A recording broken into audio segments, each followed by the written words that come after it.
The following is a presentation of the Force Center podcast feed.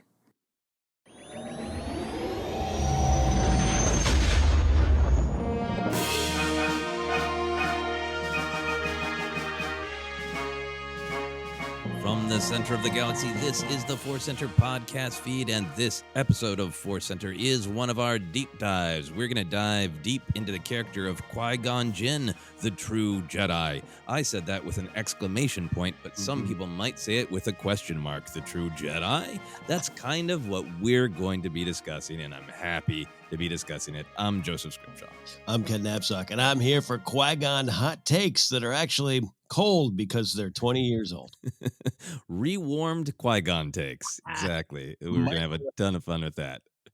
Love it. Microwave Qui-Gon takes. Exactly. We're going to slap Qui-Gon in the microwave, and he's going to be delicious, but a little clammy. Anyway, we always want to let you know that today's podcast is brought to you by Audible. Get a free audiobook download and 30-day free trial at audibletrial.com/forcecenter. Over 180,000 titles to choose from for your iPhone, Android, Kindle, or MP3 player. This week, we are recommending Light of the Jedi by Charles Soule.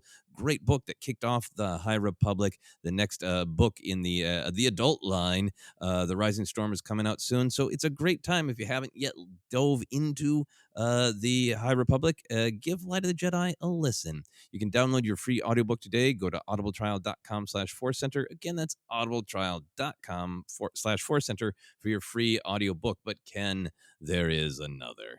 There is another, and the offer we're offering is from Inside Editions, a publisher of a ton of great Star Wars books, and they're offering 35% off across their website with a special Force Center code. To get your discount, enter the coupon code FC35 or visit the website with this link, insideeditions.com/discount/FC35. This week, we're recommending the Inside Editions book, Star Wars Owner's Workshop Manual, Rebel Starfighters. Check it out with the code FC35. Excellent. Very, very excited to see if people are going to check out Rebel Starfighters. We had some listeners checking out Galactic Baking and sending us pictures of their baking. So if you get this Rebel Starfighter book, send us a picture of your Lego Starfighters. That'd be great. We are going to dive in now with Qui-Gon. We're going to talk about lots of different things, kind of like we do for some of our episode breakdowns. We're going to talk about favorite moments and stuff like that, but we're going to spend this first part of the podcast talking about the big picture, the big ideas. And I just wanted to start with the thesis, Ken, because I think it's going to inform our conversation. I feel like for a long time, people liked Qui-Gon and talked about him in a positive way because they perceived him as a rebel or a gray Jedi. And they're probably responding to his, actual defiance of the Jedi Council in the movie. He does seem like a rebel, defying the will of the Council. But with more time and more perspective and more canon, like the great book, Master and Apprentice, I think that the story is, and probably always has been, that Qui-Gon is not the rebel. Qui-Gon is the true Jedi, and it's the Council who have lost their way. Yes, I am making the Simpsons argument. It's the children who are wrong about Qui-Gon Jinn. Ken, do you agree with this take that Qui-Gon is a true Jedi, not a maverick? And if so, why? Prove me wrong, children. Prove me wrong. I am 100% behind, your hot take here, if that's a hot take. No, this has been one of the things, and I in many ways might serve as a poster child for the growth and appreciation of Qui-Gon as a character and understanding the character a little bit more. Because on the surface, you're absolutely right. He is a rebel, man. He's got that rebel yell. I've always said those Jedi are more popular than him, the Quinlan Vosses, those kind of Jedi. The concept of gray Jedi, I understand the appeal, and Qui-Gon seemed to represent a lot of that. You go to the core, go to Phantom Menace, it's not there. It is Qui-Gon planting his flag, going, "We should be here," and you're all moving away, which was more in line with what George was trying to get across. It's there. It's in the movie. It's in the wig, Qui-Gon. So I really do. He is a rebel by saying, "No, I'm staying right here." in a way. Yeah, that's where I really come down. I know a lot of people have different strong opinions about the Gray Jedi, and for me, there isn't. They're just in the story of Star Wars. For me, I don't think there are Gray Jedi. I don't think that there are Jedi who like I dabble in a little bit of hate on the side. You know, for me, that's not a thing. I think the story of the Jedi, which is a human story, is that they are beings. They're capable of being flawed. And what makes them special and what makes them amazing is not just their powers, but their acknowledgement that we have all these powers, these abilities, and we are going to commit ourselves to striving to do our very best to use them in a selfless way to help other people, not obsessed with acquiring more power, not become, rigid and dogmatic, but we're going to really strive to stay on this path of the light. And that to me is what makes a Jedi. So you can point to a lot of Jedi and go, ooh, but they screwed up, or they did this, or they broke this rule. And to me, that doesn't make them Gray Jedi. Hmm. It makes them Jedi who stumbled a little bit. Yeah. And then the other side of that is Jedi who don't stumble, Jedi who leap Yeah. into a pursuit of the dark side. So that's kind of where I sit with the Gray Jedi.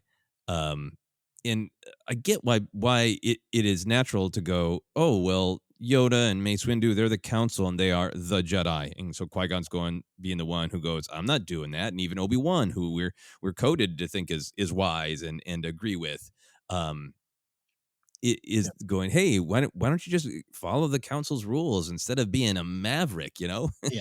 Yeah. Why don't you just drive the speed limit, Qui-Gon? And Qui-Gon puts on his sunglasses and says, no, Those yellow framed ones. Yeah. yes, my speedometer is in my heart. Yeah. There, it's easy. I understand why many of us, myself included, really took Mhm. the rebel path. But Yep. I think when you break down what's in the Phantom Menace, here are just a couple of quick bullet points from me, Ken, Yeah. that show what I feel. He shows flexibility. He adapts to situations in the moment. He has opinions and wisdom and knowledge, but when he encounters new things and new places and new ideas, he adapts to them. And that is what the Jedi want to be. And in contrast, we see the council being very rigid and very doubting and knowing the way that things are. Um, Also, Qui-Gon shows great compassion, in not in a theoretical way where the Jedi are sitting on Coruscant going, in theory, we protect all individuals. We absolutely believe that all individuals are special and unique within the Force. But that's like our mission statement. And we see Qui-Gon actively showing compassion to people like Jar Jar and Anakin, who, the Jedi might be in risk of overlooking. Mhm. He also focuses in the movie on what he can control, which is a big thing about the Jedi of you take personal responsibility for your actions and you accept that there are larger things sometimes that are out of your hands and you let it go. And he's so focused on supporting Padme, protecting her, but not fighting a war for her in acting when things are under his control to act. And then the final bullet point for me is I feel like he focuses on truly on the light side, on hope and possibility. When he encounters Anakin, it's like an epiphany for him. It's Mhm. this great possibility of hope and wonder. He doesn't fear anything about Anakin. He embraces it. He might show concern, and if he lived, he might have acted on, Right. concerns of problems that are presenting themselves in the moment. But he really focused on hope and possibility when facing Anakin, and the council is kind of motivated by fear. Like we only see the possibility. We're only seeing the negative. We only see the possibility that he's too old, that he's has too much fear, and that it's all going to go wrong. So nope. Yeah. So it's just a picture of him being flexible, compassionate, hopeful, and the Jedi being the council in particular being a little rigid, distant, and fearful. Mm. Yeah. Yeah. And this is all it's all there for the understanding, to go back home to the original point, and so in line with Lucas's core beliefs, but it's all there, and it flows on out. You're describing stuff, and I'm thinking of Luke in his hut over Ben, being afraid of what he sees as one possible future. What Ray even tells him, I see that be going all the way to the Phantom Menace, and what Qui-Gon would have said about that. Yeah, no, and that constant Jedi challenge to say we have appointed ourselves guardians. We're trying to stop violence and we're trying to promote peace. And then when we see the possibility of violence, we our Yeah. reaction is to maybe get frightened for a moment, Mhm. and that's when Jedi make mistakes. And it's such a great story because it's such a difficult Yeah. path to walk. I also think that when the film first came out. I think a lot of us who grew up with the original trilogy weren't on the same page yet with what Lucas was trying to do. Oh. In that we expected to see the Jedi at their height, these Mhm. great guardians of peace and justice.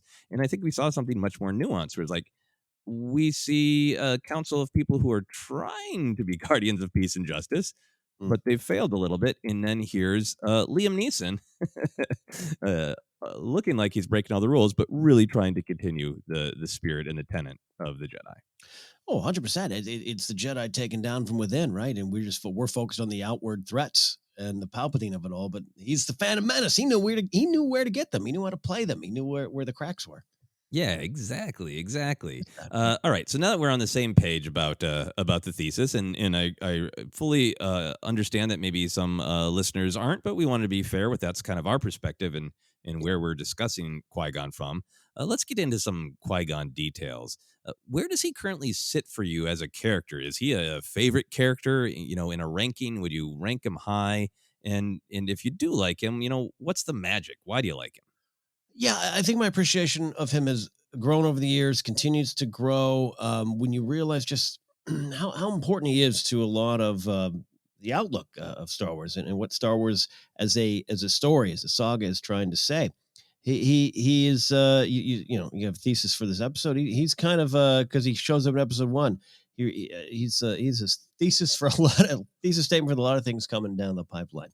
What not to do, what to do, and how to deal with it, and how to deal with complicated things. And there's some blurred edges on some of the little things Qui-Gon does that I can't wait to discuss. So he's grown, and he's grown in stature, respect. I'm so glad he's there, which is something we'll come back to in a second. And I don't know. I'm trying to think of the ranking. I'm like, I don't know. He's in his own category, the Qui-Gon category. But you do like him, like I when you love think about him, you light up. I do. I love him, right? I love him. And I want to continue to learn more about him. And this is an episode where I watched The Phantom Menace. I reread the story, Master and Apprentice from a certain point of view. And I wish I had more time to read Master and Apprentice, the Claudia Gray novel. And she, of course, wrote that story. Just because I think Qui-Gon, when studied, continues to reward you as a Star Wars fan. That's a great observation. The text of Qui-Gon is unfolding and Yeah. it invites you to do some scholarly thinking about old Qui-Gon. Mhm. Yeah, I think for me, he's such a unique character because he's very, important. He is very big in the Phantom Menace, but there isn't a ton of storytelling about him. He just really pops up when Qui-Gon must pop up. So I think he's a fascinating character to discuss. I also just think that he is a very fun character to watch in the Phantom Menace. Mhm. Enjoy reading about him, enjoy his voice popping up many times in many places. Yeah, yeah.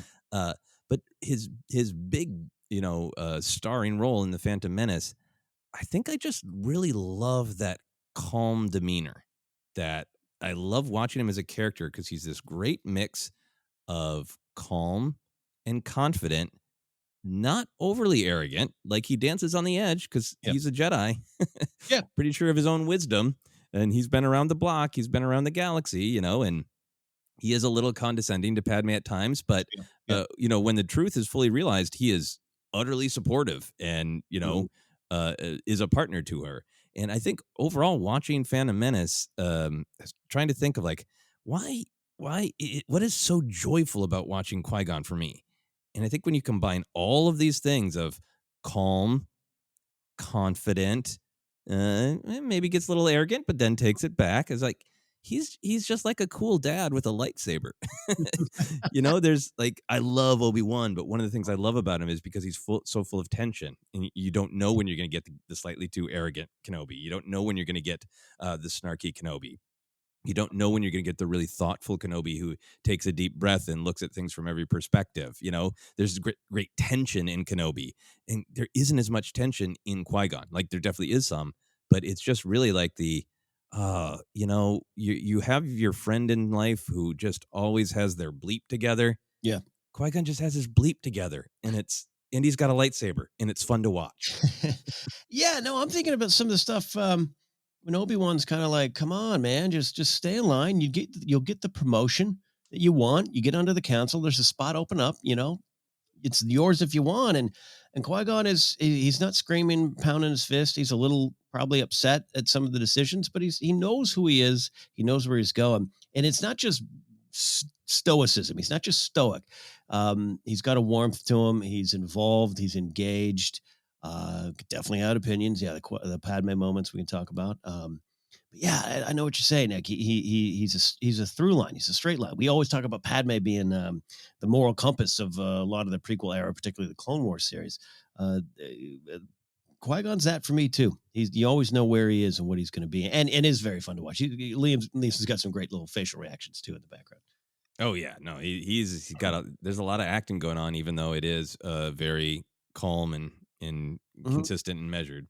What was your reaction back to Qui-Gon back in the late '90s, back in the announcement of the casting up to his actual performance? What were your Qui-Gon and Liam Neeson feelings back in the day? Yeah, man, that's a great one to kind of transport yourself back to. Is really excited. I mean, you might know him as Dark Man, or you know him from Schindler's List, or Rob Roy was around the time. I think when the news would probably be in '97 ish, right? That he was cast. I Trying think to, so. Yeah. Rob Roy was in our rearview mirror, and it's kind of a Jedi like character. You're thinking, all right, or you got a sword, you got some sword and some ideals. So it was exciting, and I didn't think I knew who all the characters were. Padme, and Natalie Portman, and Samuel L. Jackson. Like, this was like an all star of mid '90s pop culture references coming into this cast. So I was super excited We've about. cast the MTV Music Awards Yeah, as the cast of Phantom Menace. Yeah. it's a time capsule for sure. So I was definitely excited, and it just made sense, right? Tall, strapping, powerful sounding Liam Neeson being a Jedi. Oh, that's great. That just was a home run. Yeah, yeah. I mostly knew Liam Neeson as the guy from Darkman. Hmm. Like, I was very aware of Schindler's List, but I didn't see Rob Roy. I don't think I saw a lot of his films. And yeah, I think I was excited because I knew him as an actor with some gravitas, Yeah, and definitely like a presence, but not any sort of like it's a big muscle bound action star. It was somebody who had presence, but had a little bit of that potential serene quality of a Jedi. So yeah, I was always excited for the casting. yeah, definitely, definitely. And then when the actual movie came out, were you charmed? Or we've talked about a lot how as people who grew up with the original trilogy, it took some processing Mhm. for the full flower of the Phantom Menace to unfold. Yeah. But what kind of pedal was Qui Oh, Gon uh, for you? it blew. I liked him. I liked it. I didn't get a lot of it, right? And I was definitely, and I know it's here. It's our little kind of follow up here. I was one of those like, where was he before? Why was this new character I've never heard of so important? And that doesn't line up for me. And maybe I didn't want him there. I had a little bit of that vibe, even though I was like, no, I like him. He's good. He's good. He's good. He's probably one of the best parts of the movie. Why is he there? I remember having Yeah. those kind of conversations. Now, was it for you like an interpretation of the original trilogy? Is it because the way Obi-Wan talks about first meeting Anakin, it doesn't sound like there's anybody there? Did you kind of resent Qui-Gon for disrupting your headcanon? 100%. 100%. 'Cause remember, I've read the novelizations at this point, which, in my head, I'm like, Owen Lars is Obi-Wan's brother. Come on, we all know this, right? And it just, I didn't have an answer for it, Yeah. and I couldn't play in the margins at 22 watching that film. Again, Yeah. liked him. I liked him, but it was like, because I had the figure, but I just couldn't find a reason to wrap my head around the head canon of where he was in the shadows of the original trilogy. Yeah. Well, let's dive into that because Yeah, I liked his performance. I think just stylistically, there is a little bit of a different tone Mhm. in, the acting from the original trilogy to the prequel trilogy. And I thought even though for me there was a little bit of that tonal shift, I thought a lot of the actors in Phantom Menace were great. I thought Ewan McGregor in particular was just bursting with charm, and I thought Mhm. a lot of my favorite moments were very charming Qui-Gon moments. So I always liked the character. I always liked his performance, and I don't think I was as upset about that potential Obi-Wan displacement. So let's dive into that, because you're right, Yeah. that's a huge thing. Yeah. At that time of release, it was a common opinion that Qui-Gon was redundant and it should have been Obi-Wan. Even to this day, I Googled the machete order viewing suggestion, and I found an article from, I believe, this year Mm. still advocating for the machete order and telling people about it, and saying that you should just cut the Phantom Menace out. Like, Liam Neeson's performance is good, but everything in it is unnecessary. The character of Qui-Gon is completely unnecessary. So, there's still people who feel that way. Did you ever feel like Qui-Gon was totally unneeded and redundant, and how did you get past Yeah, I did feel that, and it's nice to look back and see how far I've grown. it? I think that's just pure folly. I really do. Uh, I really do. If you're here to understand Star Wars on a deeper level, and that includes the silly stuff and the fun stuff and the pew pew pew, whatever. But we want to dig deeper here as we mature Star Wars fans and grow as Star Wars fans. And you start at 6, 7, 3, whatever age, and Star Wars grows with you. It's there for you. This is one of the big points for me personally. I am intrigued by the idea. Look, Chris Taylor's book, How Star Wars Conquered the Universe, there's that goes in deep into like the first draft, so to speak, of Phantom Menace, where it's more Obi-Wan centric, right? And I, Hmm. I think at any point maybe Qui-Gon shows up late in it if he's there at all. And I'm intrigued to that. And look, there's probably a timeline where that exists and we never hear about Qui-Gon, or he pops up in the background and we never question it. You know what I mean? Like Hmm. it would have worked for me. So therefore I understand where that comes from. But I think when you start to switch your lens, rack focus, stop focusing on Kenobi, this character you grew up with, and focus on the bigger picture. And there's Qui-Gon right in the center of it. He's necessary to everything that George is trying to tell in the prequels, and again necessary to the big um, where Star Wars lands on what you should choose or how you should choose it or why you should choose sides and destiny and choices. He's at the center of that. So he's necessary to everything in Star Wars, not just the film. Yeah, no, I love the way you're saying that. There's so much in the Phantom Menace that gives the answers that Anakin or Obi-Wan might have needed that they don't quite take. Some of them Kenobi does, but like a lot of that comes from Shmi, and a lot of that comes from Qui-Gon. And I so like that film starts with like, here is a lot of the wisdom, but you can't characters can't quite grab onto it or hold Mhm. on to it, or they're more affected by the loss of these figures who gave them that needed wisdom and compassion. Yeah. But traveling back in time for me, I think I bumped more on the Jedi had always sounded nomadic to me. Nothing in the original trilogy just absolutely comes out and says that. It's just Mhm. what I always inferred, that like, you travel around and you find a master, and Obi-Wan found Yoda and he taught him. And then Obi-Wan was like, hey, I found this kid. I can teach him. Right.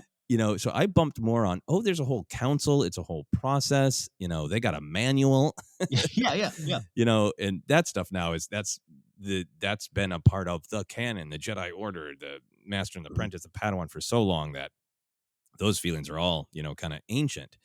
Uh, so I didn't get as concerned as much. I was too distracted by that to get concerned that like Qui-Gon shouldn't be here.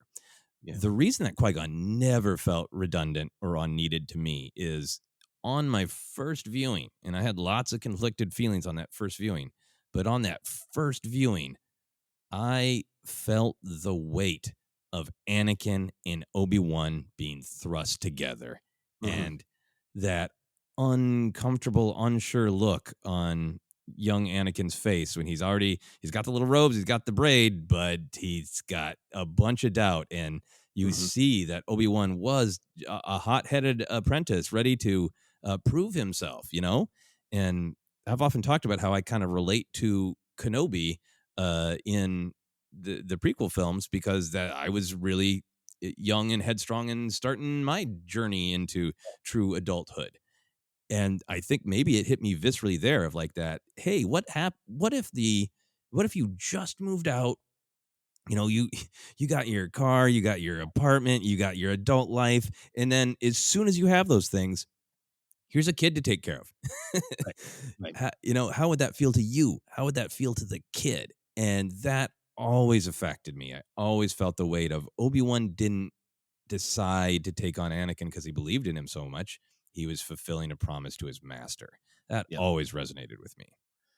Yes, it is the duel of the fates of the theme there behind Phantom Menace. We mentioned a lot that Filoni speech in the Mandalorian behind the scenes show, and while he goes into that lightsaber fight. But now I see Kenobi could not be the main character. It was not his story.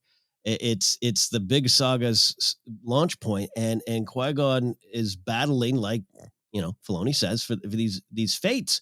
Maul representing one side, Kenobi the other side. So it just makes sense. It needs him there for that, and we know the way it goes. And you're talking about that end scene and the credits, and yeah, the Gungan band plays and plays and plays, but you play that end credits out, and it ends with Anakin's the Vader theme and the breathing, and it's ominous. And I took those ominous clouds coming over that happy scene, that peace orb scene at the end, because of Anakin's face, because Obi-Wan's kind of like, all right, cool, and that makes more and more sense to me as time goes on. If Phantom Menace had just been, hi, I'm Obi-Wan, I got my bleep together, cool, let's train this kid.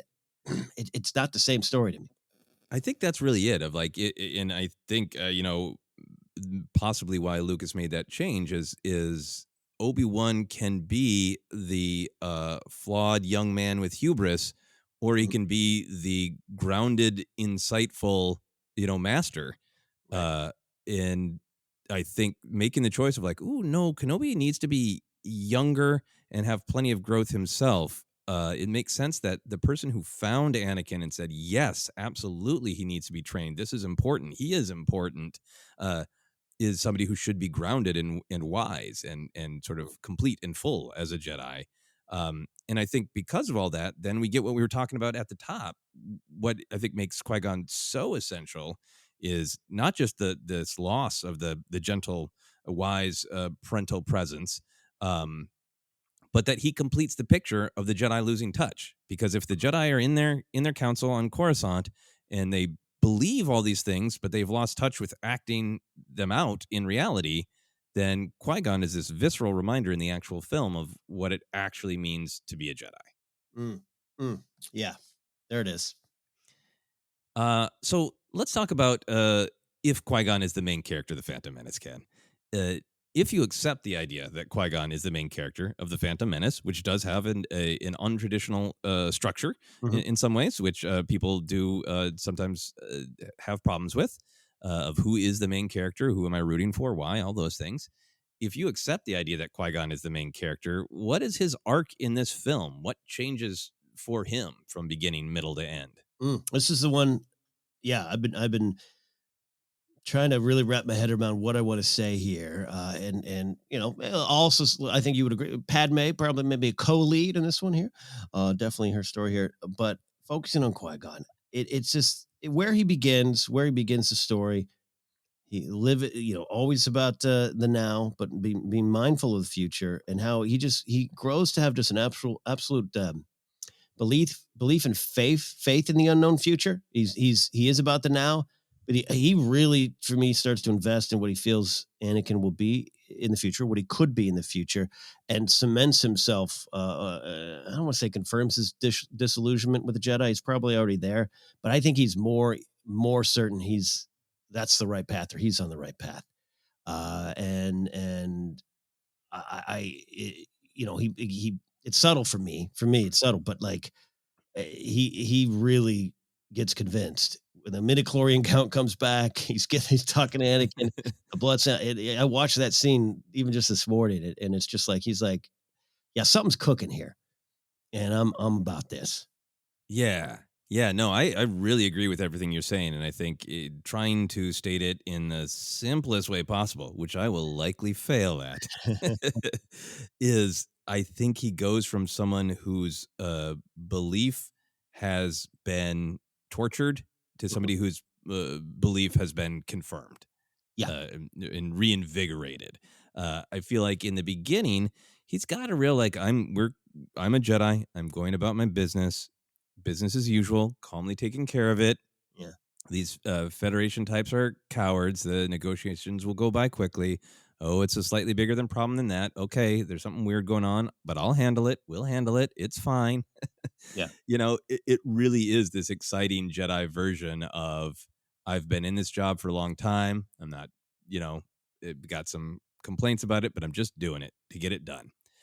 Yeah. And then he meets Anakin, and it feels like his, just all of his beliefs are reinvigorated, right? That Mhm. there is that the just like the true power of the Force, that there could be a virgin centered around a person, and that the Force could be um, directing, both directing Qui-Gon's actions and obeying his commands, right? Of Yeah. the Force made sure that he met Anakin, but now the choice is in front of Qui-Gon. And it is future looking because he believes that he will be the chosen one and he will bring balance to the Force. So that is very future looking. But it is also really Qui-Gon taking his advice of living in the moment of, yeah, but the choice of how you are going to respond to meeting this child is now, Mm. and it's your choice. And he makes those choices with such conviction, and I think that's really, he transitions from doing his job as a Jedi. The Council and the Republic are sending him on his mission. He's doing it. And by the end of the film, he's like, no, I'm truly following the Force. I'm following the will of the Force. I'm following my convictions. And this kid is what is important. And making choices in the moment to play this out is what is important. And I'm not backing down on that conviction. Yeah, I love that you said kind of confirming. It's like you can always see if this is just if he never meets Anakin, right? Even if some of the bigger stuff is happening, and he's hey, we were poisoned by the Trade Federation. Not good. Things are going on. Never meets Anakin. Does he eventually you take that promotion? you know, is he Yeah. really like, yeah, yeah, well, yeah, fine, I'll go to the Jedi Order, maybe I can change. And we know now a little bit more of him in his youth and the prophecies and the stuff with Dooku and some of the great Claudia Gray stuff out there. We know a lot about that, but it makes sense that he is the first to learn from the Force priestesses, the cosmic living force, and retaining your identity, so to speak, in the cosmic force. It makes sense that he's that one because he's very selfless, very staying true to what the Force wills or what he believes the Force wills. And so, like I said, it's this. I like that. I like what you're saying. It's like he came down the mountain. It's like everything I've been believing and saying. Turns out it's true, and I'm sticking around for it. Yeah, and I think it shows this Jedi balance to me of you should be adaptable, you should be flexible, you should question your convictions, Right. because questioning your convictions is valuable because you might realize you're wrong and you need to change. But questioning your convictions is also right because you might go, yeah, no, I stopped, I held it up to the light, I thought about it from every angle, I asked other people, and I'm clear that I'm on the right path. And I feel like that's what's a lot going on with Qui-Gon is he's always he's adaptable, he's flexible, he's questioning things, but when he is absolutely certain, he is remaining certain. And that's what feels like kind of emotionally transforms in him of like I am convinced that I am following the spirit of being a Jedi and the spirit of understanding the Force, and I'm not going to back down on that. Yeah. And he's still living in the now, even though, and that's something that keeps going on with this character. We call it Yoda, kind of in a later encounter, is kind of like, "Hey, who's Darth Sidious? I know the answer. You'll figure it out." Yeah, that's not yeah, it's such a complex moment in the Yeah, Clone Wars yeah, of like, yeah, I mean, you can get into just the basic storytelling, like, yeah, Force Ghosts could ruin everything yeah, yeah. for storytelling, but it's far more interesting to engage on it on a character level Mm. of Qui-Gon is a part of the Force and he is directing Yoda toward the choices that Yoda can make. Yeah. Um, let's talk about Qui-Gon. and being morally dubious. You mentioned this. Do you feel like in The Phantom Menace, Qui-Gon does make any morally dubious choices?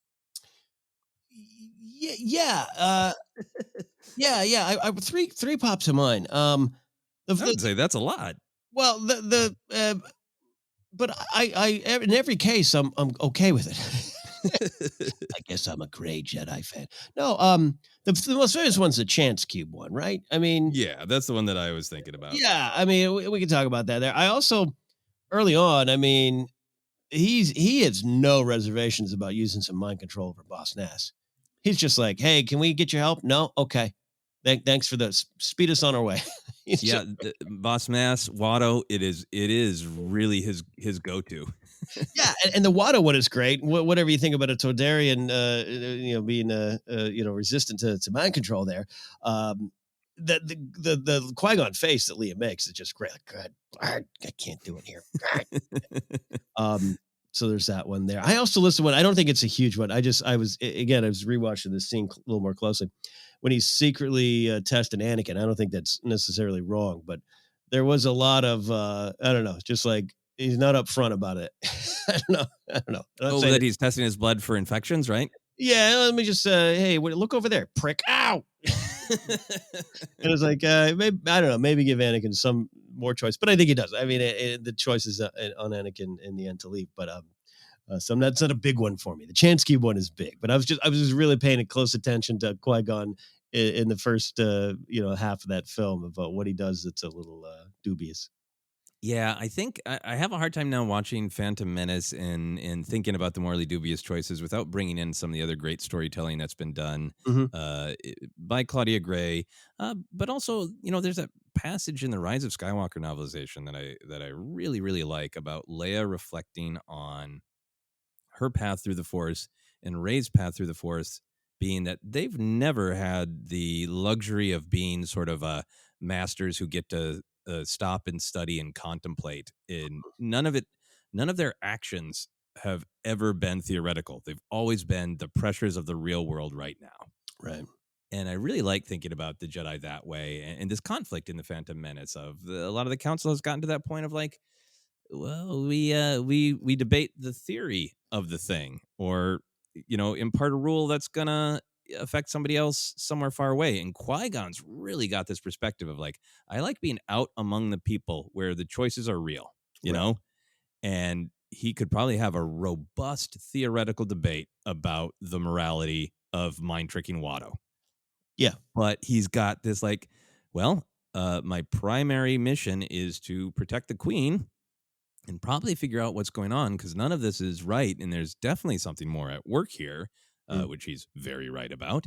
Um, and I don't have any money or any resource to get money. I offered the money I actually do have, and he won't take it. So, what is in the best interest? Because those are the realities. Yeah. I can try to mind trick, or not, or keep putting this queen in our mission in jeopardy. And down on the planet in the real world, Yeah. not in theory, he makes his choice. Yeah, no, actually, look, he tells Anakin our meeting was not a coincidence. Nothing happens by accident. And then I don't think that's wrong at all. I think, but once he locks in on that, he's going to make sure that accident has great purpose, or that non-accident it remains purposeful. Chance Cube coming away? No, this is the way it's going to go. Yeah, you're right. Dexter Jetster would probably appreciate Qui-Gon's look at knowledge versus wisdom. Yeah, the chance cube thing is, I think, a great debate. I will say morally dubious, Yeah.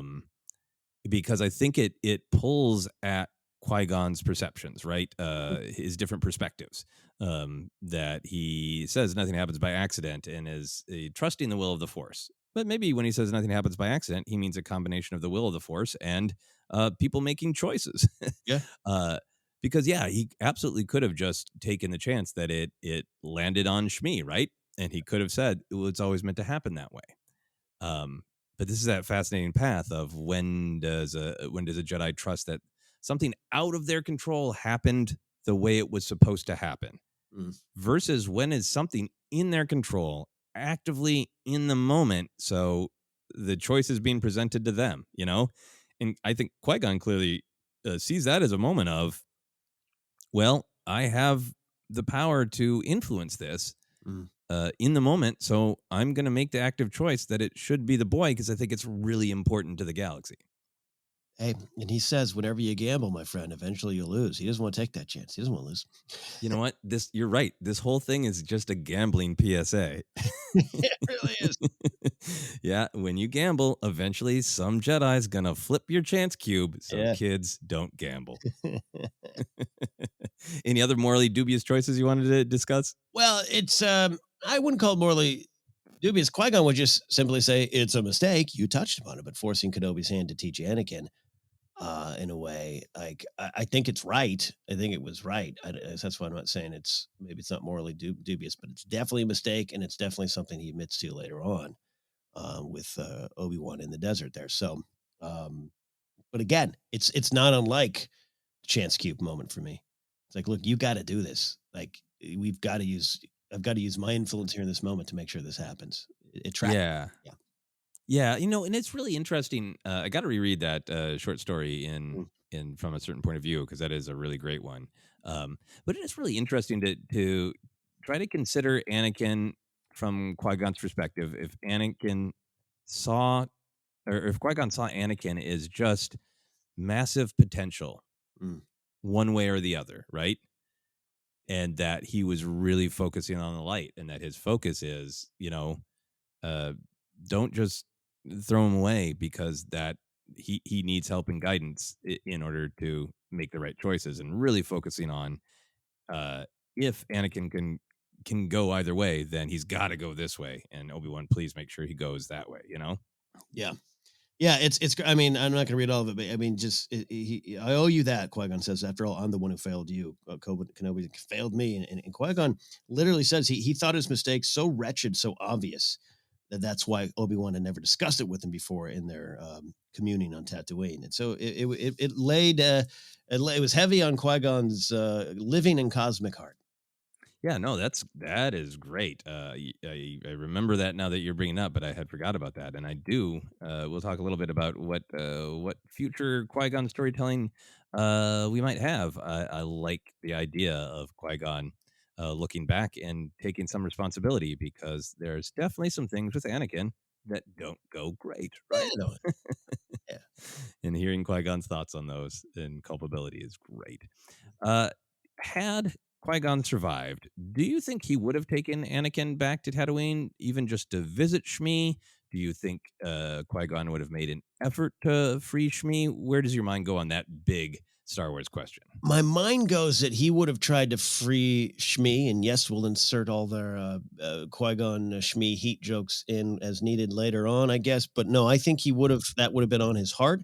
But I don't know if he would have bucked the system that much to take Anakin to see her, even officially or unofficially. I don't know where I land on that in the officially. I don't know. You know what I mean? But I think he would have been like, look, there's we got to do something about this. We can't ignore the slave trade on Tatooine too much or something like that. I think that would have been on his heart. Yeah, I think so too. I think if Qui-Gon had lived, to me, I like the idea that Obi-Wan did a good job of generally communicating the same lessons to Anakin that Qui-Gon would have, but there wasn't that same calm paternal presence, and that Qui-Gon might have been able to say, if the will of the Force wills it, you will see Shmi again, but calm down, meditate,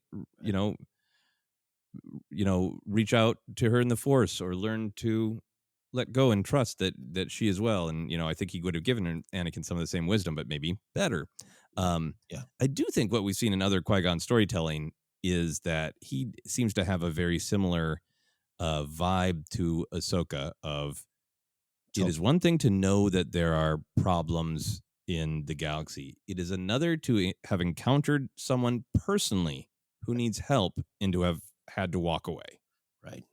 Yeah. So I continue to think that, the larger story of why didn't the Jedi all just go to Tatooine en masse and kick Jabba the Hutt's ass is Right.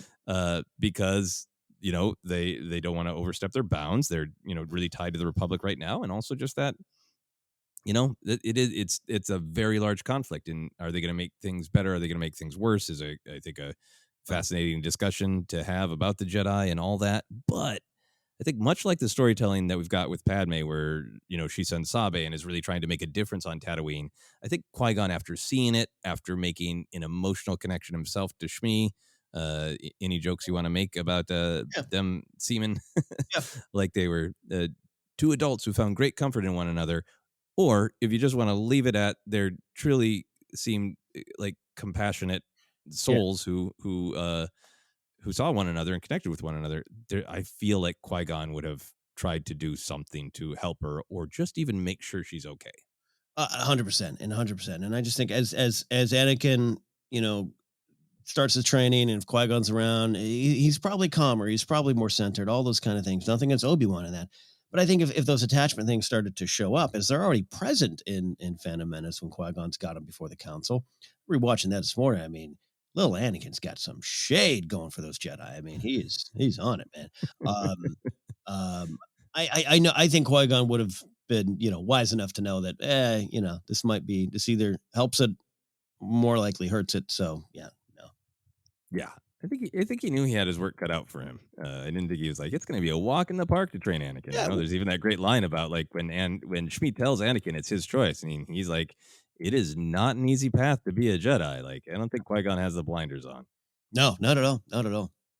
And neither do we. We are going to look at Qui-Gon, talk about Qui-Gon even more. We're going to take a quick break, and then we're going to get into some of all the fun details that pop up with Qui-Gon and being a fan of this great Jedi. We'll be back in just a moment.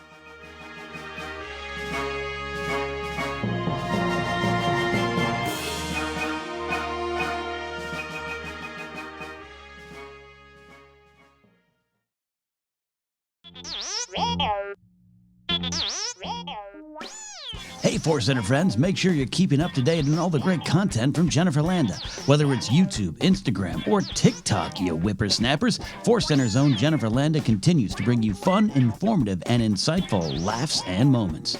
Also, Jennifer brings her experience and perspective as a Star Wars loving mother to her DIY projects, blogs, and more. So be sure to head on over to jennylanda.com. That's JENILANDA.com for articles like how to make your own Darth Maul sneakers or 10 unique Star Wars baby gift ideas. Follow Jen on Twitter and Instagram at Jennifer Landa and on TikTok as Jennifer Landa 1138.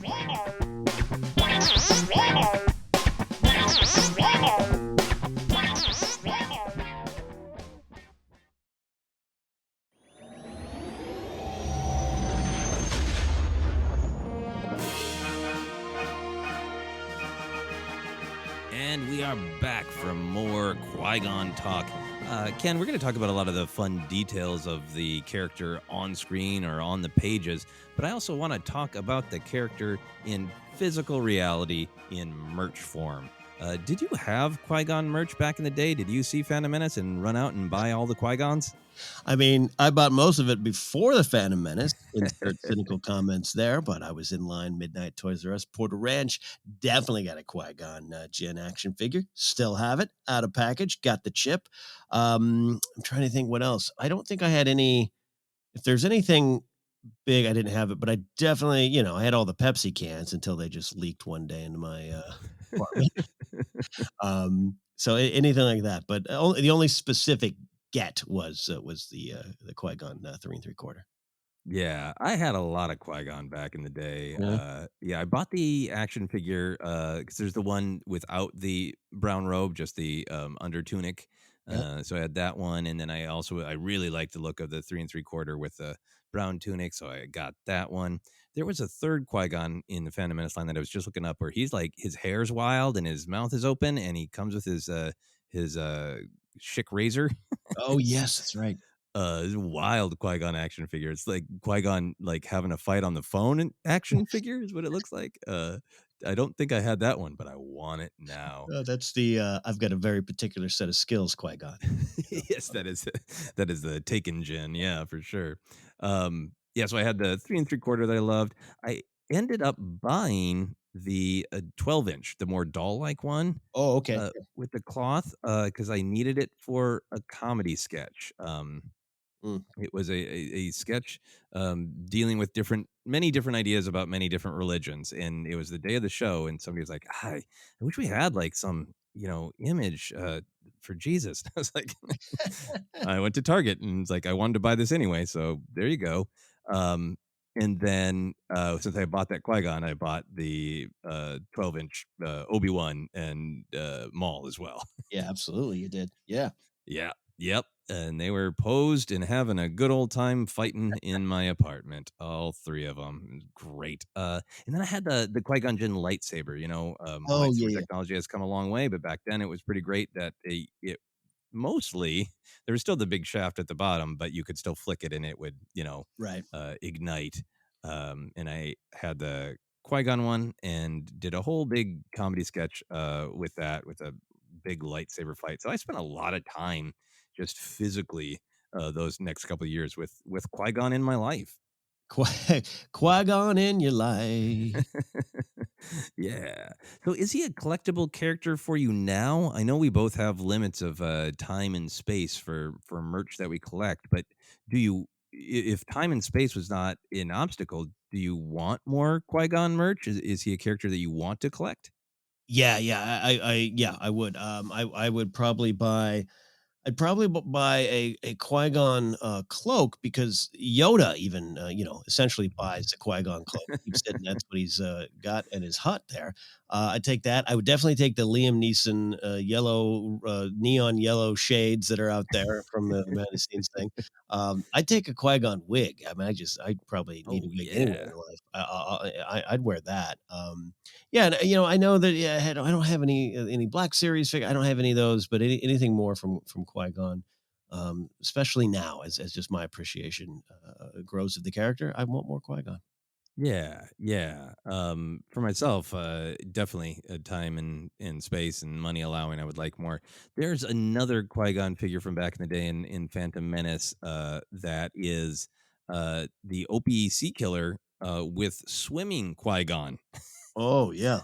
whose ankles are set up to be in swimming mode. I don't even know if he stands. I don't have the action figure, so I don't know if you can bend the ankles to get him to stand or if they're in permanent swimming mode. I think that's probably the way. But saw one of those at San Diego Comic-Con a couple of years back and looked it up again on the internet for this episode. I was like, yeah, it's just one of those packages that also just celebrates. This is how extensive the Phantom Menace merch was, that scenes that were not in the film were Mhm. represented in action figure form. Totally. Yeah. I would also, if they continue to do some more of these kind of different lines like they're doing, with the Lucasfilm 50th anniversary, and I like the video game greats. If they started doing, comics and books greats, Mm. yeah, I'd love an action figure of Dooku as a Jedi and Qui-Gon as a Padawan. Oh yeah, good call. Yeah, yeah. Mm. So thank you for indulging my Oh, yeah, merch obsession, Ken. love it. Go back to the film Phantom Menace and talk about some of the details. We talked about the big picture, the themes. I want to get into some of the fun details. Yeah. Did you have a favorite action moment of Qui-Gon in the Phantom Menace? Because for as calm and peaceful as he gets up to a lot of action. Oh yeah, look, the double doors open, Maul's there, and Qui-Gon's "We'll handle this." That's just a whole great little sequence there. I think it's so quick and brief and everything, but it's underrated. But the Maul and the desert fight, the little precursor there on Tatooine, Qui-Gon's ready, man. Anakin, get out. He's right in there. He is calm as he is and collected. He's also plugged in. He knows trouble when he sees it. And I love that little sequence. Yeah, he just feels the dark side running him down. It's so great. Yeah, there's a lot of great moments in the lightsaber fight, but one of the moments that I think perhaps we have gone 6 years of talking about Star Wars without me mentioning this, which is shocking. Wow. Could be wrong. But there's that one cool move on Naboo when they're freeing Padme and fighting the battle droids, where he does that fast de-ignite and holstering of his lightsaber. It's not holstered because it's putting it on his belt, but it's got that energy, Yeah. where he's made the last chop and he's doing the force push and he's just putting the lightsaber away at the same time. It is, for a film that is like trying to have good action, but also just really trying to be heartfelt and empathetic, it's kind of a badass action moment of like, wow, that guy's cool. Yeah, it's a cowboy reholstering the weapon for sure. No, I love a lot of those little moments. There's some Obi-Wan moments too, that even on Naboo, the sound that droid makes when they fling it against someone. That's my favorite Yes. little there. And look, we got to talk about the opening moments of Phantom Menace where we're all, figuring out, wait a minute, what are we watching? This feels slightly different. And all of a sudden, Qui-Gon sticks his lightsaber in a door and melts it open. Oh, yeah. I remember thinking, because already I'm like, I don't know about this movie, but that's cool. And so there started the internal debate over Phantom Menace right from the beginning. Right from the door, from the burning. Yeah. Yeah. I totally understand, but it's one of those many moments in Phantom Menace that is just really having this sense of fun and expanding and not treating everything like it's sacred, but Mhm. playing with things, And like, sure, of course a Jedi weapon could do that. Why not? Yeah, no, my cousin who was 7 at the time, this is my same age as seeing Return of the Jedi. I would have those discussions with him about Phantom Menace, and he loved it. It was his favorite Star Wars film, and I just was like, oh, come on, what are you talking about? That can't be your favorite Star Wars film. And that was one of the moments because then he puts the lightsaber in the door, and I was like, well, he's right about that. Just Kids got me there. yeah, yeah. The door burn is pretty cool. The other thing that I slotted under action moment, because it really is an action moment, the kneeling in battle, Mhm. waiting for the laser gates to open. I think the contrast, we've talked a lot about the contrast between, Qui-Gon kneels and Maul paces, angrily, and Obi-Wan hops up and down. But Qui-Gon just is very, very calm and centered. He does not enjoy battle. It is very much like, watching it and like, oh, yeah, when Yoda's saying Jedi don't crave action and excitement. Yeah. This is what he's talking about. But maybe under discussed is how cool it is when his eyes flick open and he launches right back into it, right? Yeah. Oh, yeah. Oh, yeah. Right Like, into it. the kneeling is cool, but the launching back into it is cool, because it really illustrates, like, it's not that I'm not willing to move fast and decisively and, take part in this violence because I deem it to be necessary to keep the queen safe. Um, I can absolutely do that, but I'm doing it from this place of calm. Mm-hmm. And it just makes that so clear. Yeah, and he's so committed, is what we talked about in the first half. He's so committed to this fight, this duel of fate. That yeah, absolutely. He's I'm taking a breath, but don't you think for a second I'm not in this. Yeah, because the eye is open and the lightsaber comes out. Yeah. Mhm. Any other action moments for you? I mean, Will Smith, that whole fight, yeah, is good stuff. I mean, he's a tough guy, man. I mean, he's taking some kicks and falls and a lot of things going on there with Maul. Yeah. He's a lot younger and maybe a lot more skilled in that certain style of fighting. Yeah, so I love Yeah. He's handing it out too. That Oh, yeah. that backside punch, right? That Mhm. back fist punch. Yeah. Totally. Yeah. Old Qui-Gon's not holding back. Um, did you have some favorite character moments, little things in the Phantom Menace? It's the dinner scene on Tatooine with Shmi, even the grabbing of Jar Jar's tongue. It's a lot of that kind of stuff. And then I do like it's not his necessarily greatest moments or proudest moments, but because he's very condescending at Padme at least 2 or 3 times. Um, but I like it's a little bit of a human moment. It's a little bit of frustration. It's a little bit of like, I got this. What trust me, trust me. And he doesn't necessarily handle it in the best way. But it's just it makes him a complete character for me. Yeah, it makes him a human who is striving to be Mhm. at his best, not just like, I figured it all out. I'm effortlessly great. Yeah. Which is easy to think, or easy to think that's what you want. Particularly like even the idea of that's Kenobi's role. That would mean that we'd start with him kind of already learned. Yeah. No, I like the bumps and bruises on the way, and Qui-Gon has a couple of those moments. Yeah, absolutely. The hands on the hips when when the Jedi tell him they're not going to train Anakin. Oh yeah. That's as angry as Qui-Gon gets. That's Mhm. spicy. Ugh. Hands on hips. That's Uh-oh. spicy Qui-Gon. Spicy Qui-Gon.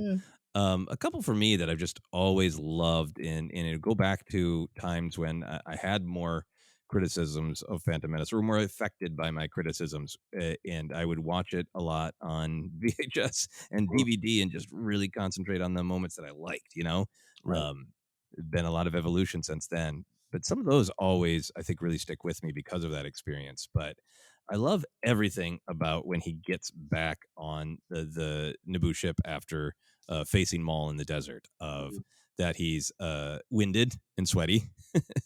uh, but in particular, when Obi-Wan and Anakin meet, which is such a monumental, like, that's them meeting, and Anakin's got that plucky, oh, so you're a Jedi too. Pleased to meet you. Yeah. And Anakin, or Qui-Gon, has that little laugh of just, it's just so human. It's just like, yeah, no, we're really used to conducting ourselves in a certain way, because that's the way, the Jedi are. That's the way sort of Coruscant society is. We're diplomats and monks, and here's this kid going, cool.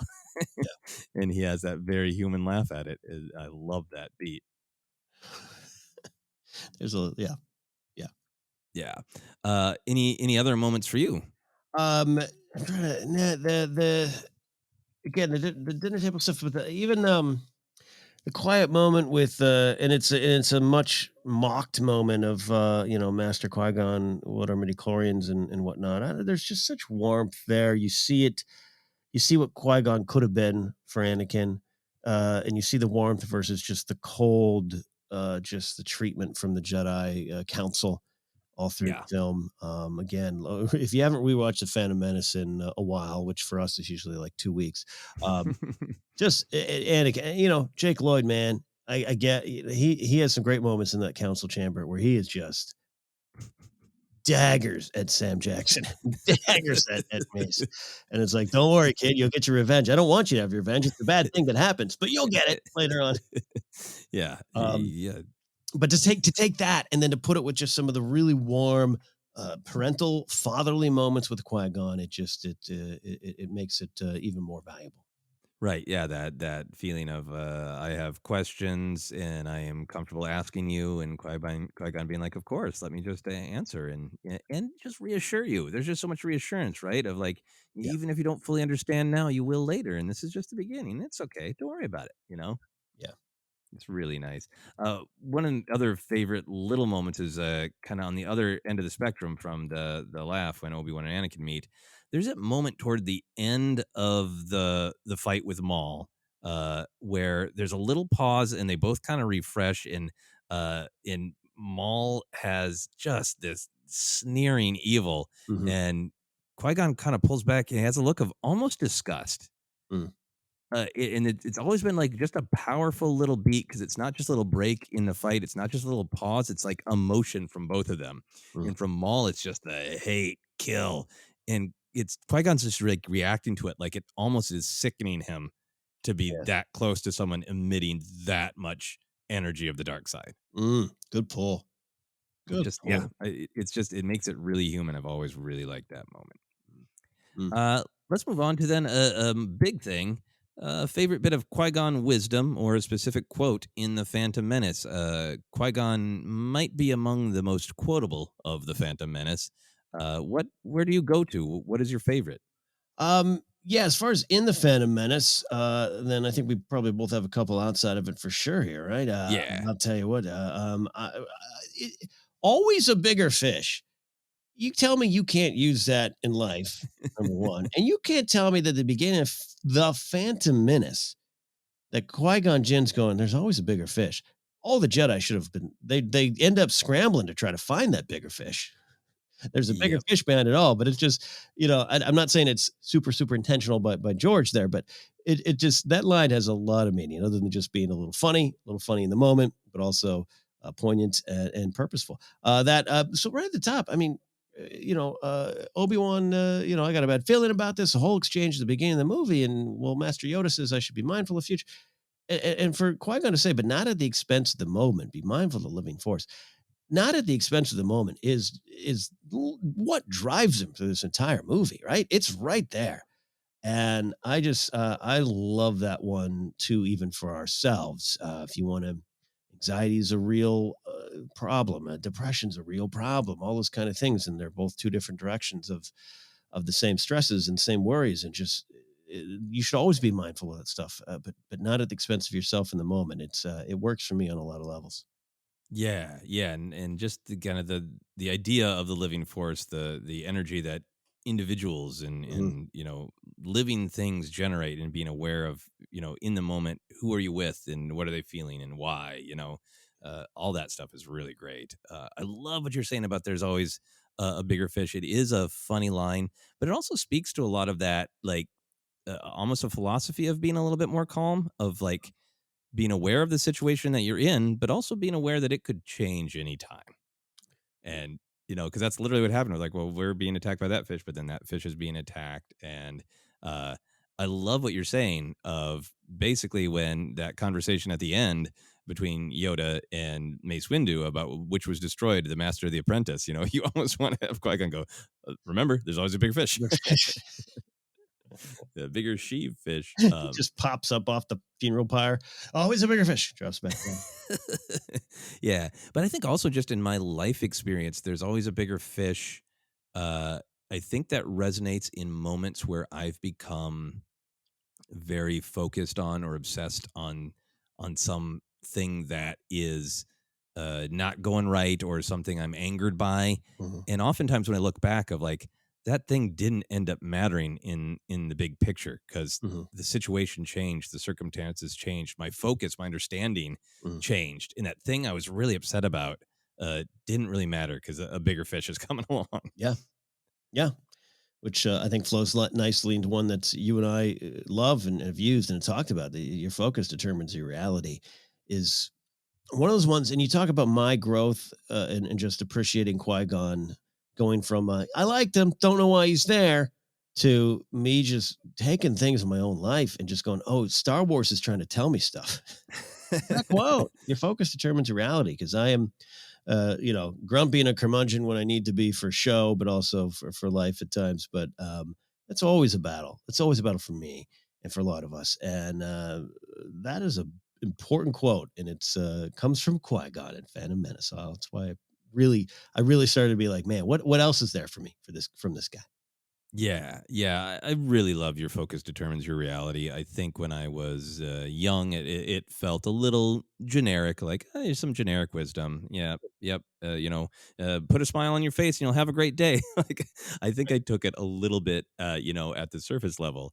And continuing to rewatch Phantom Menace, it started to, take on more meaning for me in terms of Anakin's journey and his failure to follow that, and its connection to Obi-Wan's wisdom, that our perspective does determine your reality. Our perspective of the truth, Mm. changes how we see things.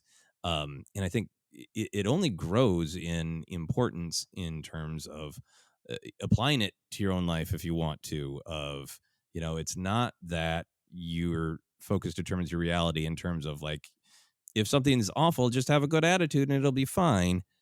It's not that surface level. It is much more about those options of I am today, I have some good things and some bad things. So I could be, as I sometimes am, extremely tight and angry about Mm. the bad things. Mhm. And I can put my focus on the bad things. Yeah.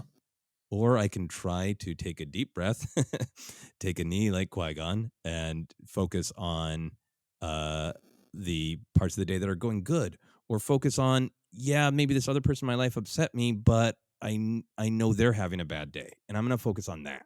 And then Right. suddenly, instead of being angry, I feel more empathetic, and I think that's what your focus determines your reality can do for me on my best days, when I'm able to do that. I don't think it's ever about just like, smile your troubles away.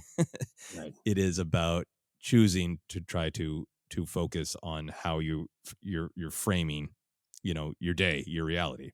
Mm. Thanks, Qui-Gon. Thanks, Qui-Gon. Any other quotes you wanted to discuss? From the movie, or you want to transition to Well, I want to shout out one other one from the yeah, movie. for it. The giving Anakin advice about how to handle himself in the pod race. Mhm. Concentrate on the moment, feel, don't think, use your instincts. We've talked about that one a lot. That is one that I know several listeners have had a profound effect. We've heard some from listeners who heard it at the right time in their lives when they were young, or a different time in their lives where they really needed that. That one is always powerful to me. I think, if nothing else, Star Wars and philosophy around the Force is just a great creative advice, Mhm. and that one is always powerful to me when getting caught up in being a little bit too uptight about a, a a joke or a structure of writing, of just remembering to take a deep breath and trust yourself. That one's always big to me. So Mhm. wanted to shout that one out as well, and move on to some great Qui-Gon moments outside of the Phantom Menace. So where'd you go there, Ken? Well, we got the big turn towards it because it is like quote, which maybe we can get to in a second here if we read Absolutely. the whole thing. I think that one's been pretty valuable to our conversations and just Star Wars overall, and what you and I feel, just generally feel that Star Wars maybe asks you, you know. What's the Yes. choice going to be? But one again, and I gotta admit, I totally forgot. I should have pulled the Age of Republic Qui-Gon one shot out too. I believe that was by Jody Hauser. I think that Yes. was a great. I totally forgot about that one. I would have pulled that out this morning over coffee. I feel bad. I'm sure I'm missing something great in that. Um, but going back to the Master and Apprentice short story by Claudia Gray, it is I guess spoilers for anyone who hasn't read it yet. It's him and Obi-Wan having a conversation, of course, while Luke is heading back to his homestead. This is why 3PO and R2 are putting the bodies of the Jawas on the funeral pyre they've made there. That's when this conversation happens. And, Obi-Wan's not long for this world. And Qui-Gon knows this, but he can't tell him. And much like won't tell Yoda the answer. And there's he says because Obi-Wan says to him, "I'll never hesitate to call upon you," as they're breaking off their communication, and Qui-Gon is thinking the words say that's not the kind of meeting Qui-Gon means, but there's no point in saying so. The truth will unfold itself in time. It always does. That's kind of a Qui-Gon thought. I just love that one. That one spoke to me for a lot of different reasons, and one of them is in Star Wars talking about choices. Often the truth is a path, and when the truth kind of reveals itself, it's you can react to it. Your focus determines reality. You can react how you're going to deal with that truth, the truth that's in front of you, and how you choose maybe decides where you go from here and where you go next. And you and I are talking a lot about choices and your focus and whatnot, and be mindful in the now. But then Qui-Gon adapts. Even in that short story, he talks about with Kenobi how you've adapted to where you are. You adapted to your journey. You've done it so well. Paraphrasing, but so that one spoke to me of just the truth will unfold itself in time. You can look at it just as information, but also think for us personally, the truth, the way you need to go, it does what you need to do, or maybe what you're feeling and how you need to react to something, situations, circumstances, people, how you should treat them, all those kind of things. The truth will be revealed in time, and then there you have a big giant choice. And that comes from Qui-Gon. Then those thoughts, and there's another great Qui-Gon words to ponder and meditate on. Yeah, great pondering and meditating words. Yeah, I love that. Love that one. I think for me, I am really affected by his appearance in Clone Wars, guiding Yoda on his journey. Mhm. That's such an important part of Qui-Gon's journey, and I think sometimes when I think about his being the character who discovered that there was perhaps a path to this retaining your identity within the Force, Mhm. uh, a lot of times when we talk about it, it can be sort of to figure out all those connections of like, okay, well, he kind of half figured it out, but then he taught it to Yoda, and then Yoda taught it to Obi-Wan, and like it in nothing with the Force spirits is ever like super hard canon because it's extremely mystical. It's another reality. It's another means of existing that can only so be understood. I really like spending time on that Clone Wars series, that Clone Wars arc, it is Yoda's story, but thinking about Qui-Gon as a character of why did he choose to start down this path, and what is he focused on? What kind of wisdom is he trying to give Yoda? And there isn't any.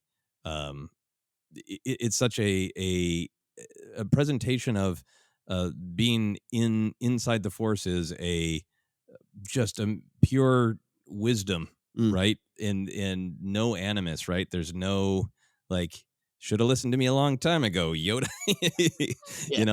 There's none of their, butting heads and disagreeing. He's just this voice of like, I started down the path, and I believe you need to make the choice to follow the path that I started, and I will be your guide. And it's just all very, very peaceful and interesting to think about from the perspective of Qui-Gon as a character, not just Qui-Gon as a bridge to this power. I like that a lot. Yeah. And in fact, that made me remember one of the details that I love from that Master and Apprentice short story, which is that picture of Qui-Gon reassembling himself because Obi-Wan was calling. So great. It's very, very, mystical. It's very spiritual. It's a great way to sort of literalize, like, going into the Force is this other reality, this other existence that we can't, and in the storytelling probably shouldn't entirely comprehend, right? That it's this very otherworldly thing, and that Qui-Gon is in this other state, this other existence, but Obi-Wan needs him, so he will piece himself back together as Obi-Wan knew him. Yeah. It's on the off chance if you've listened this far and you haven't read that story, I imagine most of you have. It's so good.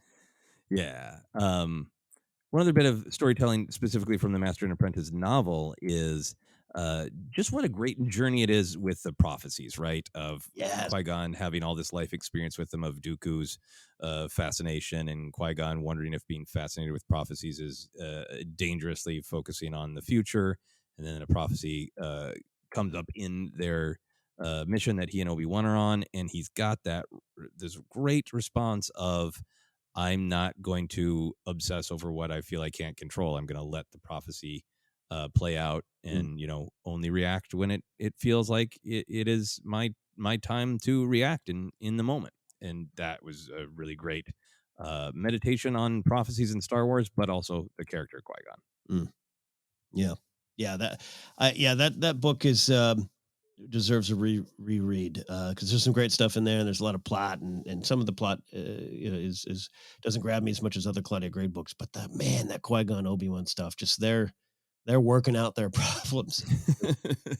Star Wars. Yeah, and it does. It absolutely portrays him as somebody who is working through things and trying to figure out, and wondering if he's given Obi-Wan everything that he can, and maybe Obi-Wan would be better off without him, and all sorts of great stuff. Do you want to talk about the quote? Yeah. Do you have it? I have it all down here if you need it, or if you have it, if you want to read it. Yeah, no, we both got it. Of course we do. Of course. Go for it. I have a nice. I actually saved it. It's a picture. I did an image search. Now I can frame this and put it on my wall. Excellent. I'm going to get this crocheted on a pillow. It's pretty long, but it matters which side we choose, even if there will never be more light than darkness, even if there can be no more joy in the galaxy than there is pain. For every action we undertake, for every word we speak, for every life we touch, it matters. I don't turn toward the light because it means someday I'll win some sort of cosmic game. I turn toward it because it is the light. It's a beautiful, I mean, I don't want to call it a quote. It's a beautiful part of that story from Master and Apprentice. So I don't want to immediately go negative with it, but it's like that's the anti-gray Jedi speech right there, man. Yeah, it really is. And I think it is such a great insight on, in particular, that turn of phrase of win some sort of cosmic game. It really is just like a small moment of kindness is worth it for being a small moment of kindness and nothing else, right? Yeah. That has value all by itself, and even if, maybe somebody's reaching out to you for help, Mhm. And ultimately you can't help them, and maybe their life goes in not a great direction, but that moment where you reached out and were kind to them, and they felt light and they felt love, even in that moment matters. That's really, really powerful to me in interpreting Star Wars in that way of like, yeah, the larger fate of our whole connected community and the larger fate of the Force matters, but so does just every little individual moment, and not as a stepping stone to get to Mhm. something else, but just as a moment in and of itself. Yeah, those small moments that matter because they matter. Just those matter. Those moments matter. You're right. It's not karma points. It's not building up your powers. And yeah, there's bigger things at stake. And yeah, there's a lot going on, and all those kind of things. But it really, this ties into the heart of Star Wars, that we keep banging that drum. We keep talking about George giving the speech of greed, which Qui-Gon says greed can be a powerful ally. You want, and it's never enough. It's never enough. Unlimited power, even that has its limits, and you want more. And the counter is this: no necessary rage, no going down the dark side because, oh, as Yoda said, will forever dominate your destiny. Go towards the light because it is the light. That is what Star Wars is saying, and it wants you to choose. Yeah. And seeing a quote like this even makes me think of like the Bad Batch we've been watching. And the Bad Batch does such a great job so far in its 3 episodes of really showing the horror of the Empire and how it is a dark time right away for everyone. But within that, we're still seeing these moments of light as this, clone unit figures out what they're going to be, who they want to be, and shows, kindness, shows light to Omega, that there is that light going on even in the darkness, and that matters. Absolutely, and it's found everywhere. It is that balance, the Last Jedi kind of montage of life and death and everything you see. It's found everywhere, and those little kindnesses we talk often about, Land, Wicked, and helping him, and that probably helps turn the tide of the war. All those things, that's why they matter. But it's not for that big cosmic win, as Claudia Gray writes. They matter right then and there, and that's also in line with Qui-Gon. Yeah, yeah. Any other thoughts before we move on? No, no, I'm just, should I put an 8 by 10 on the wall or 11 by 17? I'll figure it out. I think so. I absolutely think a nice big poster, and then the action figure of Qui-Gon swimming right by it.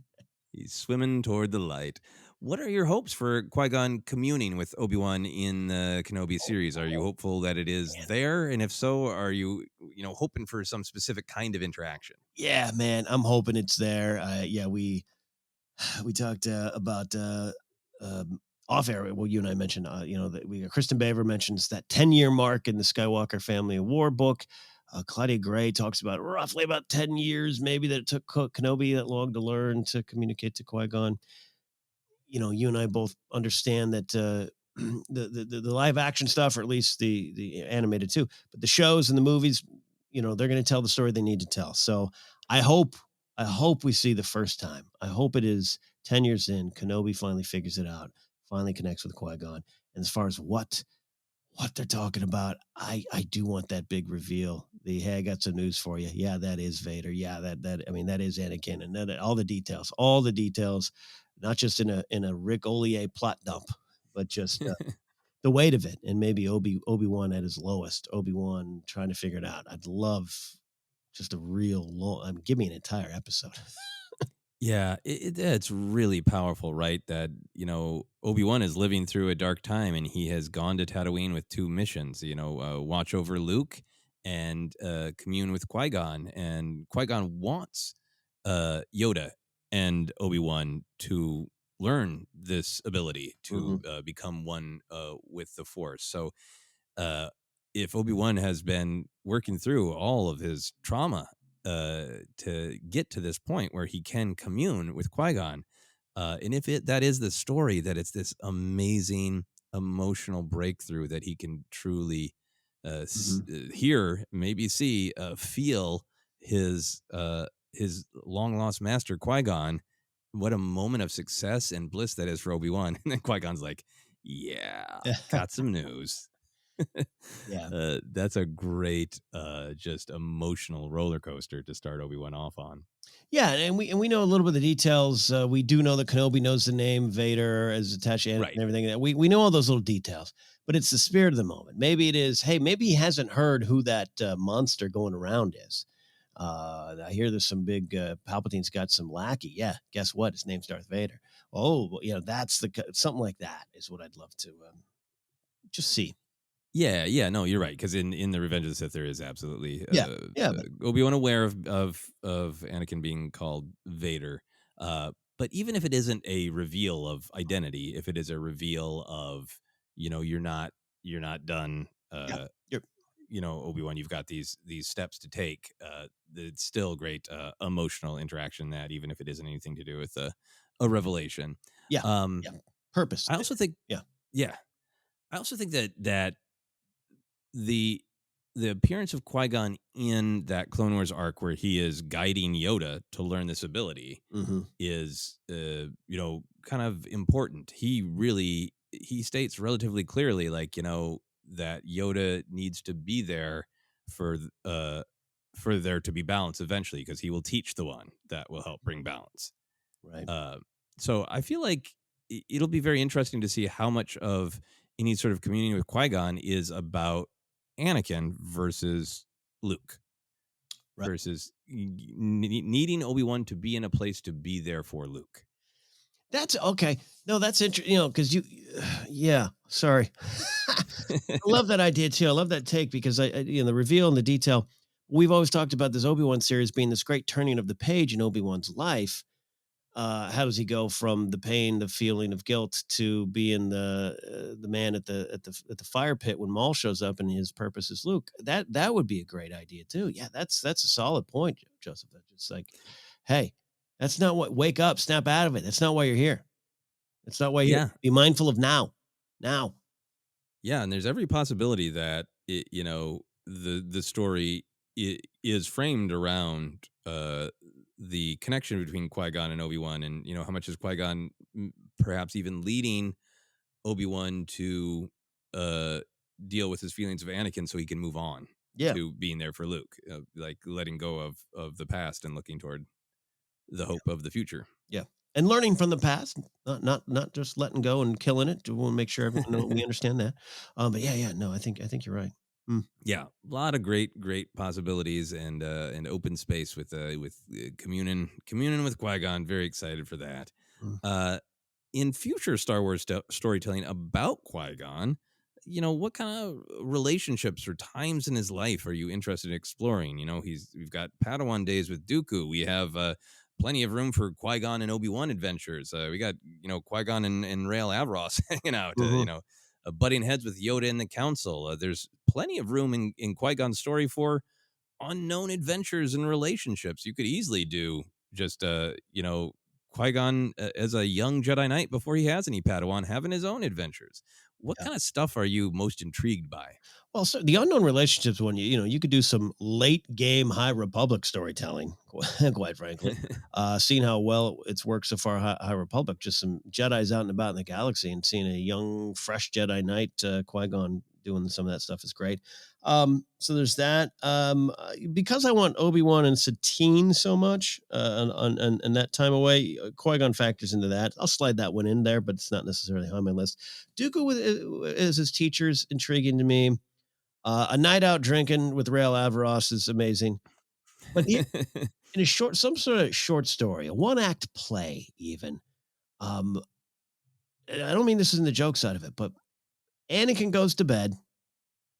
Qui-Gon and Shmi are up talking, and it does not need to go blue. I'm saying it's just on that ledge talking. What are they talking about? Do they have a conversation? Do they have it all? I've always chosen to believe that they do. We got the one early in the bright sunlight where she reveals, no father and everything. But he takes the blood sample. Anakin's got to go to bed. Shmi come out and did what? Give me a one-act play of them on that ledge talking about everything, talking about them, and talking about her situation, and talking about what he's learned so far. And I'd be mesmerized to hear that. Yeah, no, I think all jokes aside, I think that's what is so powerful about those just moments between those actors and the way Lucas wrote it and shot it in particular, because there's real emotion there of just like real understanding of having been through hard times, but still being a kind and hopeful and aspirational person. That there's like that sort of understanding and tenderness between Qui-Gon and Shmi. And yeah, if it really was Qui-Gon just being like, tell me about your life, that would be great. Yeah. And look, yeah, maybe maybe he's got a little tingle. Maybe he's in his heart. He's like, man, if I had another life, a woman like this, maybe, but just a real, again, can we have a Lucasfilm at the Pantages Theater? I would love it. Yeah. Absolutely love it. Yeah, solo adventure, that would be really cool to explore. I agree with you. The High Republic is really, I think, showing people like how much variety there is in the tale of a Jedi having Yep. a different adventure where they're challenged. We've said a lot of complimentary things about Qui-Gon, but he's a challenged human who could slip and make some mistakes and or feel the temptation to make mistakes. And a solo adventure focusing on that would be great. I would love a novel or an animated movie. I think those are the venues that are exciting to me. That is the story of Qui-Gon, Obi-Wan, and Satine being on the run. Yeah. That's something that we've talked about a lot because it's a great just bit of backstory that we learn about Obi-Wan and Satine, and it's very easy to just think about it from the Obi-Wan and Satine standpoint. Yeah. But Qui-Gon was there too. Yeah. With these kids kind of falling in love. I believe there is also like kind of a salty line from Qui-Gon to Obi-Wan about it in Master and Apprentice. Yes. Where Yeah. he's kind of reminding him like, well, you've had some doubts in the Jedi there, kid. Yeah. Yeah. Remember? So I think that probably wouldn't be just a Qui-Gon story. That would probably have a little bit more focus on Obi-Wan and Satine, but you could really frame it as it's all of their story. And what is Qui-Gon thinking and feeling in those moments is really great. Love that. Would love that. Yeah. I got a final question for you, but I just want to throw it out there. If there's any other big picture Qui-Gon things, any more Qui-Gon thoughts you wanted to share before I ask you the final question. Oh, no. I mean, this has been fun. We've been wanting to do this one for a while, and I think it was actually the right time. I think Qui-Gon is a fine wine of Star Wars. He just gets better with age, and really does represent, for me personally, my growth as a Star Wars fan. Yeah, no, very well said. I've always liked Qui-Gon, but I've just only appreciated him more and more as years go on. And it's really exciting to be looking forward to that Kenobi show. And, Qui-Gon's very important to that, even if his voice is heard for 30 seconds. Regardless, his presence, his influence on Obi-Wan is really important. So it's fun to be heading towards this moment where you never know if you're going to see a Star Wars character again, but it really makes sense to maybe see a little bit more or hear a little bit more of Qui-Gon and understand his perspective from within the Force. Very, very excited for that. Final question, Ken. If you could commune with Qui-Gon, what advice would you ask him for? Oh, man. Choices stress me out. Like I adapt, I move forward. I've got a lot of different phases of my life, but I sometimes need to be kicked out of the plane with the parachute or sometimes without. And I would probably, anything I ask him would have to do with, is this the right choice? And he would never give me the answer. He would never give me the answer, but he would probably give me the skills needed to trust my instincts in that moment. And at the end of the day, that's usually what moves me forward or doesn't move me forward. When I'm like, oh, nope, or yes. So nothing specific, but I would go to that. I would go to that. Also maybe a little bit what to have for dinner, but I would definitely go to that. It'd be important. Yeah, I would definitely ask him about his opinions on the morality of the Jedi mind trick if he's got any sort of insights. Not that I can do that or would do that, but I'd ask him about that probably. But for myself, I think one of the things that I wrestle with when you talk about choice is I really value the idea of learning from life, learning from mistakes, learning from observations. But sometimes, you got this pile of lessons and like, I'm good. I got a lot of lessons. Right. But then like, out of these 6 lessons, which should I apply to my next choice? And I think sometimes like wisdom is knowing which bit of wisdom to use in the moment. Yeah. And I think I would ask Qui-Gon's thoughts on that of like, hey, Qui-Gon, here's this choice I'm wrestling with. And here are 6 bits of wisdom that I could use to inform me. Yeah. How would you handle something like that? And he would probably frame it back to me as a question, as good masters do. But I think it would help me get past that moment. Yeah. 6 choices all lead to one path. Make sure you understand the path. Well, Qui-Gon. Damn it. That does. Oh, all right. I'll think about it. I'll take a knee and think about it. Thanks, Qui-Gon. Anyway, thanks, Qui-Gon. That's the message of this episode of Force Center. Big deep dive on the past, the future, and always trying to be present with Qui-Gon Jinn. Ken, you want to let people know where they can find us? Absolutely. This is the present and your future. If you want to find us, we're on Twitter at Force Center Pod. We're on Instagram and YouTube as well. Facebook page is Force Center Podcast. Podcast available on Anchor, iHeartRadio, Apple Podcasts, Google Podcasts, Stitcher, TuneIn, Amazon Music, and Spotify. Merch available at tpublic.com/user/Force Center. You can support us directly at patreon.com/Force Center. You can find me at Ken Napzok. Go to my website, kennapzok.com, or check out what we're doing over the GPA at the gpa.fun. And for Joseph, you can go find him here. He'll tell you. That's right. Here's where to go find me. You can go find me on social media, Twitter, Instagram, TikTok. It's all at Joseph Scrimshaw. If you're interested in my other comedy adventures, my podcast Obsessed, comedy albums, future performance dates, all that stuff is on my website at josephscrimshaw.com. But for now, for myself, for Ken, for Qui-Gon Jinn, who we believe to be a true Jedi, this has been Force Center.